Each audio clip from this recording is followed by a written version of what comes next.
대구 경북 브리핑입니다.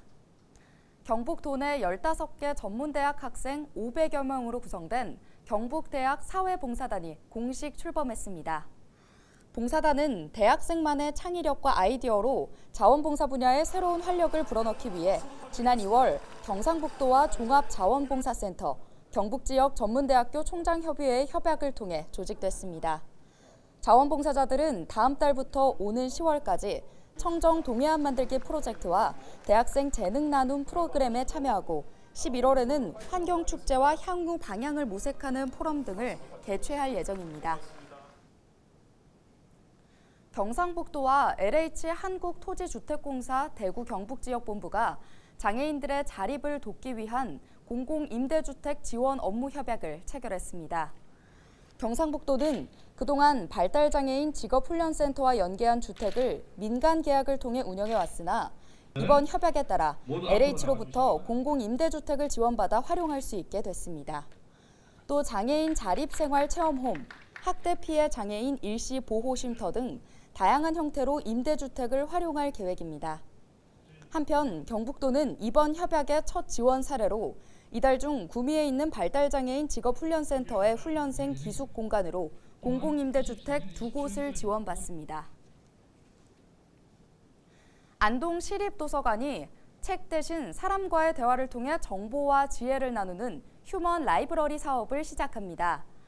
이번 사업은 전문적인 지식뿐만 아니라 생활 속에서 알게 된 정보, 현장에서 몸소 체험한 노하우, 마음의 위안을 주는 경험담 등을 가진 사람은 누구나 사람책, 휴먼북이 되어 참여할 수 있습니다. 현재까지 16명이 휴먼북으로 등록돼 활동하고 있습니다.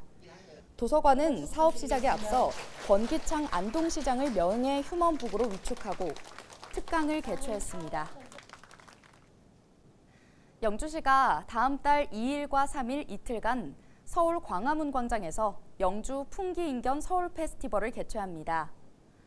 코로나19 확산 이후 4년 만에 열리는 이번 행사는 풍기인견의 우수성을 알리기 위한 제품 홍보 부스와 포토존 등이 마련됩니다.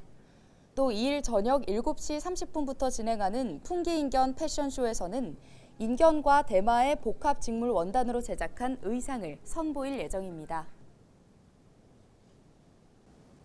최근 온라인에서 화제가 된 사진입니다. 노 시니어존 카페. 60세 이상 어르신의 출입을 제한한다는 글이 적혀 있는데요.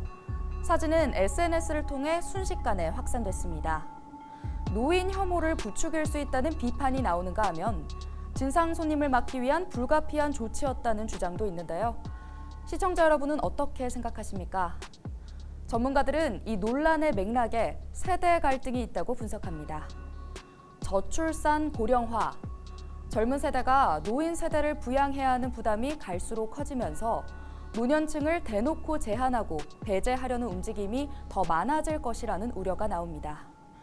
또 일각에선 이번 논쟁이 몇 년 전에 촉발됐던 노키즈존 논란의 연장선에 있다고 분석합니다. 노키즈존, 노시니어존, 앞으로 또 어떤 노존이 등장해 논란이 될까요? 각자 다름을 인정하는 자세가 필요한 시대입니다.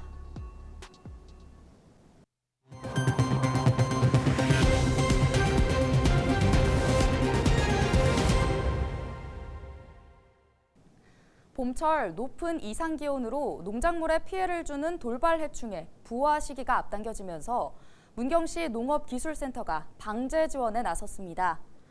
지난 4월 돌발 해충의 산란 현황을 보면 발생률 70%로 월동 알에서 깨어나는 시기인 약춘기에 방제를 하는 것이 중요합니다. 농업기술센터는 약재 선정 심의회를 열어 최소 지원 면적과 방제 약재를 선정하고 지역 농업인들에게 지도와 홍보를 강화할 계획입니다.